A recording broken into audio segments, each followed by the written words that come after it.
हिंदू धर्म मोताबेक এই মহাবিশ্ব কিভাবে সৃষ্টি হয়েছে? হিন্দু ধর্মগ্রন্থ কি বলে? হিন্দু ধর্মগ্রন্থ অনুসারে সৃষ্টির শুরুতে সবকিছু অন্ধকারে। ইসলাম সম্পর্কে বলো যে কোরআন কি বলে এই মহাবিশ্ব কিভাবে সৃষ্টি হয়েছিল? সূরা আম্বিয়ার 30 নম্বর আয়াতে বলা হয়েছে, হিন্দু এবং ইসলাম ধর্ম এই দুইটার মহাবিশ্ব সৃষ্টির ব্যাখ্যা অনুযায়ী কোনটা আজকের বিজ্ঞানের সাথে মিলে? হিন্দু ও ইসলাম ধর্মের সৃষ্টিতত্ত্বের মধ্যে এই মহাবিশ্ব শুরুতে একটি বিন্দুতে ছিল এবং সেখান থেকে বিস্ফোরিত হয়ে এই মহাবিশ্বের সৃষ্টি হয়। এই বিন্দুটা এই এনার্জি কোথায় পেল যে এটা বিস্ফোরিত হলো? বিজ্ঞান এখনো নিশ্চিত। কিছুদিন আগে আমি একটি ভিডিও বানিয়েছিলাম যেখানে আমি এআইকে প্রশ্ন করেছিলাম যে প্রাচীন ধর্ম কোনটি, হিন্দু না মুসলিম। তো সেখানে এআই খুব সুন্দরভাবে উত্তরগুলি দিয়েছিল। আপনারা যারা সেই ভিডিওটি দেখেন নাই, আমি ডেসক্রিপশনে লিঙ্ক দিয়ে দেবো, আপনারা সেই ভিডিওটি দেখতে পারেন। তো সেই ধারাবাহিকতায় আজকে আমি আরেকটি ভিডিও বানাতে যাচ্ছি যেখানে আমি এআইকে জিজ্ঞাসা করব যে এই মহাবিশ্ব কিভাবে সৃষ্টি হয়েছে, কোন ধর্ম কি বলে, বিজ্ঞান কি বলে এবং কোন ধর্মের ব্যাখ্যার সাথে বিজ্ঞানের ব্যাখ্যা মিলে যায়। তো চলুন এআইকে জিজ্ঞাসা করা যাক। হ্যাঁ জেমিনি, তুমি কেমন আছো? আমি ভালো আছি, ধন্যবাদ। হ্যাঁ, আজকে আমি তোমাকে এই মহাবিশ্ব সৃষ্টি কিভাবে হয়েছিল, বিজ্ঞান কি বলে, হিন্দু ধর্ম কি বলে এবং ইসলাম ধর্ম কি বলে, এই তিনটা বিষয় একত্রিত করে অবশেষে এটা দেখব যে আজকের বিজ্ঞানের ব্যাখ্যার সাথে কোন ধর্মের ব্যাখ্যার সাথে মিল রয়েছে। ঠিক আছে, আপনি প্রশ্ন করুন, আমি উত্তর দেওয়ার জন্য প্রস্তুত। সর্বপ্রথম আমরা হিন্দু ধর্মের বর্ণনা দেখি যে হিন্দু ধর্ম মোতাবেক এই মহাবিশ্ব কিভাবে সৃষ্টি হয়েছে। হিন্দু ধর্মগ্রন্থ কি বলে? হিন্দু ধর্মগ্রন্থ অনুসারে সৃষ্টির শুরুতে সবকিছু অন্ধকারে ঢাকা ছিল। তখন শুধু জল ছিল, আর সেই জলে অনন্তনাগের ওপর বিষ্ণু বিশ্রাম নিচ্ছিলেন। এরপর বিষ্ণুর নাভি থেকে একটি পদ্মফুল জন্মায়, আর সেই পদ্মফুল থেকে ব্রহ্মার জন্ম হয়। ব্রহ্মা যখন সৃষ্টি হন তখন তিনি দিশেহারা হয়ে যান, বুঝতে পারছিলেন না তিনি কেন সৃষ্টি হয়েছেন। তারপর তিনি ধ্যানে মগ্ন হন। আচ্ছা, তিনি চারিদিকে তাকিয়ে কিছু দেখতে পান নাই কেন? তিনি তো বিষ্ণুর নাভি থেকে একটি পদ্মফুল ফুটেছিল, সেই পদ্মফুলের মাঝে তিনি ছিলেন। তো তিনি তো নিচে তাকিয়ে দেখলে তো তিনি দেখতে পারতেন যে তিনি বিষ্ণুর নাভি থেকে সৃষ্টি হয়েছেন। তিনি তো সেখানে গিয়ে বিষ্ণুকে জিজ্ঞাসা করলেই তো পারতেন। ব্রহ্মা যখন পদ্মফুলের ওপর বসেছিলেন তখন চারদিকে শুধু জল আর অন্ধকার ছিল। তিনি নিচে তাকালে হয়তো বিষ্ণুকে দেখতে পেতেন, কিন্তু তখন তার মনে কোনো প্রশ্ন ছিল না। তিনি শুধু জানতে চেয়েছিলেন এই মহাবিশ্বের উৎস কি, তাই তিনি ধ্যানে মগ্ন হন। আচ্ছা, ব্রহ্মা তিনি ধ্যান করার পরে তিনি কি বুঝতে পারেন?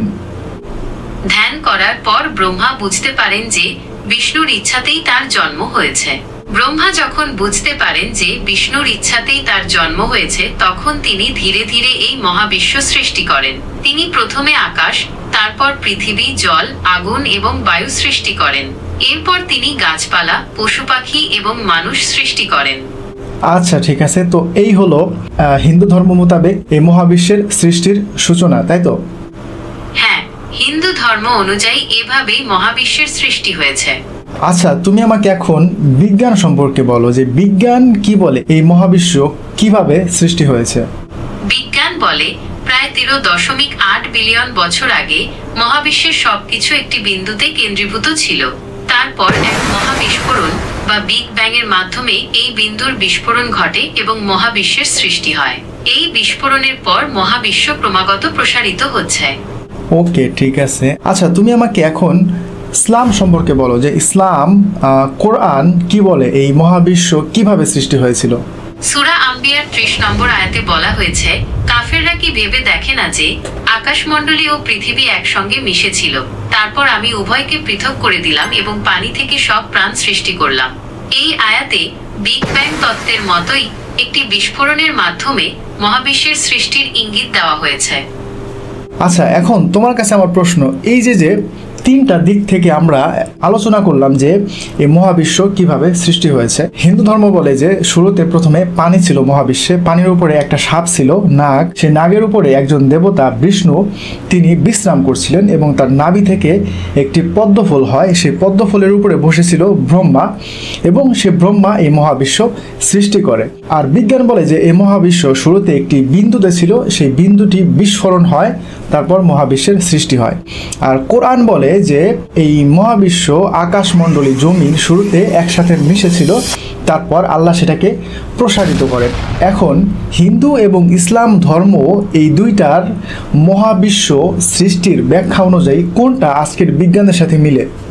হিন্দু ও ইসলাম ধর্মের সৃষ্টিতত্ত্বের মধ্যে ইসলাম ধর্মের সৃষ্টিতত্ত্ব বিজ্ঞানের বিগ ব্যাং তত্ত্বের সঙ্গে বেশি মেলে।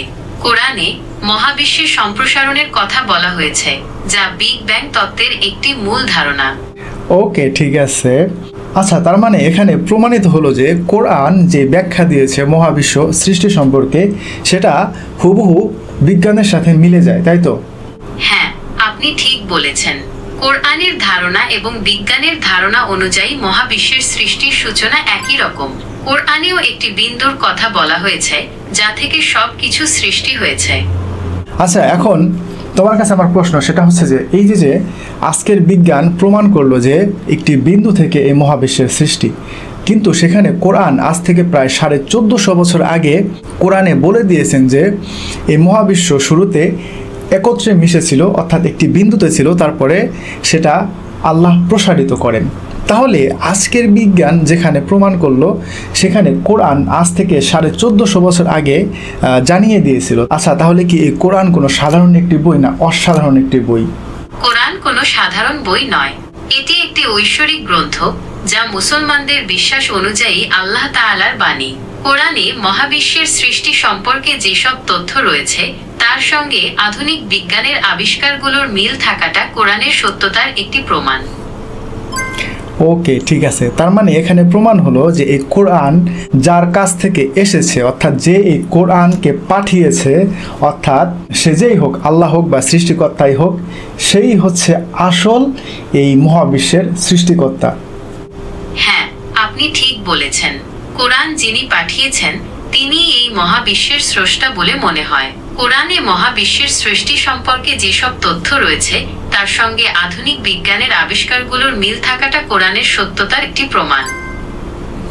ওকে, ঠিক আছে। এখন আরেকটা বিষয় সম্পর্কে তোমাকে আমি জিজ্ঞাসা করি, যেটা হয়তো বা অনেকেই ভেবে দেখে নাই এভাবে। আচ্ছা, অবশ্যই আপনি জিজ্ঞাসা করতে পারেন।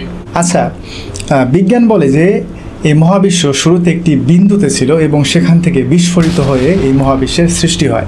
আচ্ছা, বিজ্ঞান কি এটা আবিষ্কার করতে পেরেছে যে এই যে বিন্দুটা বিস্ফোরণ হলো এটা কিভাবে হলো? সে এই বিন্দুটা এই এনার্জি কোথায় পেল যে এটা বিস্ফোরিত হলো? বিজ্ঞান এখনো নিশ্চিতভাবে জানে না যে সেই বিন্দুতে বিস্ফোরণের জন্য প্রয়োজনীয় শক্তি কোথা থেকে এসেছিল। আচ্ছা, এখন আমি একটা ব্যাখ্যা দেই আমার ধারণা অনুযায়ী, আমার মত অনুযায়ী, যে সেই বিন্দুটা এত এনার্জিটা কোথায় পেল। তুমি শুধু বলবে যে আমার এই ব্যাখ্যাটা কি ঠিক আছে কিনা। ঠিক আছে? ঠিক আছে, আপনি আপনার ব্যাখ্যা দিন। আমি অবশ্যই সেটা শুনে আমার মতামত জানাবো।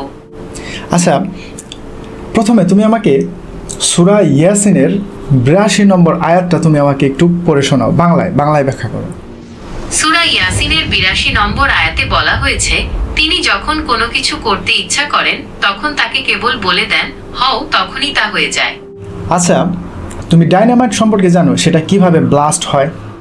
ডিনামাইট হলো এক ধরনের বিস্ফোরক।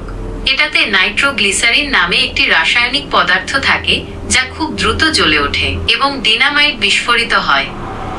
আচ্ছা, ডিনামাইট এটা কি নিজে নিজে বিস্ফোরণ হতে পারে? না, ডিনামাইট নিজে থেকে বিস্ফোরিত হতে পারে না। এটির বিস্ফোরণের জন্য ডেটোনেটর বা বৈদ্যুতিক তারের মাধ্যমে আগুন ধরানোর প্রয়োজন হয়। ওকে, তাকে একটা শক দিতে হয়, এই তো, বা বাটন চাপ দেওয়া হয়।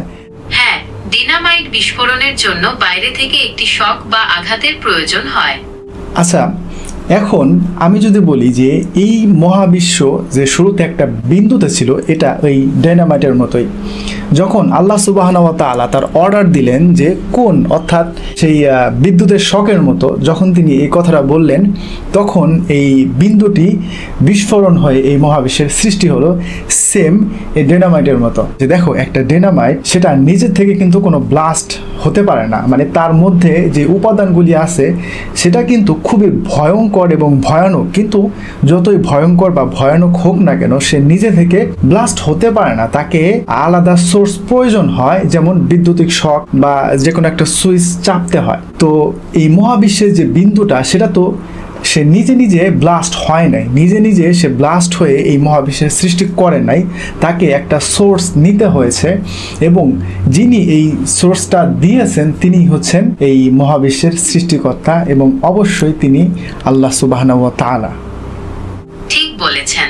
ডিনামাইটের মতো মহাবিশ্বের সৃষ্টির জন্য একটি শক্তির উৎসের প্রয়োজন ছিল। কোরআন অনুসারে সেই উৎসটি হলো আল্লাহ তাআলার ইচ্ছা।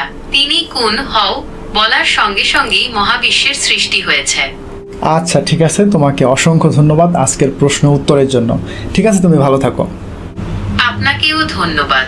তো দেখেন, এখানে আমি আবার প্রমাণ করলাম যে কোরআনের যে তথ্য সেটা বাস্তব তথ্য এবং এটা সত্য তথ্য, এবং আজ থেকে 1450 বছর আগে কোরআনে যে তথ্য দিয়েছেন, যে এই তথ্যগুলো দিয়েছেন সে কোনো মানুষ নয়, সে সরাসরি সৃষ্টিকর্তার পক্ষ থেকে দেওয়াই এই তথ্য। তো এই ছিল আমার আজকের এই মহাবিশ্ব সৃষ্টি কিভাবে হয়েছে, হিন্দু ধর্ম কি বলে এবং ইসলাম কি বলে, এবং এই দুইটা ধর্মের তথ্য অনুযায়ী আজকের বিজ্ঞানের সাথে কোন ধর্মের সব থেকে মিল রয়েছে। তো দেখেন, এখানে কিন্তু এআই খুব সুন্দরভাবে বললো যে হ্যাঁ, কোরআনের সাথে আজকের বিজ্ঞানের সাথে প্রায় হুবহু মিল রয়েছে। তো যাই হোক, এরপর আমি আরেকটি পর্ব করব যে এই নক্ষত্র, গ্যালাক্সি এবং সূর্য, চন্দ্র এই সম্পর্কে হিন্দু ধর্ম কি বলে এবং কোরআন কি বলে এবং বিজ্ঞানের সাথে কোনটা সব থেকে বেশি মিল রয়েছে। তো ঠিক আছে, আর এই বিষয়ে যদি আপনাদের কোনো প্রশ্ন থাকে তাহলে অবশ্যই কমেন্ট করে জানান। আর ভালো থাকবেন। আজকের মতো ভিডিওটি এখানে শেষ করছি। আর অবশ্যই এই ভিডিওটি বন্ধুদের সাথে শেয়ার করবেন। ভালো থাকবেন। আসসালামু আলাইকুম।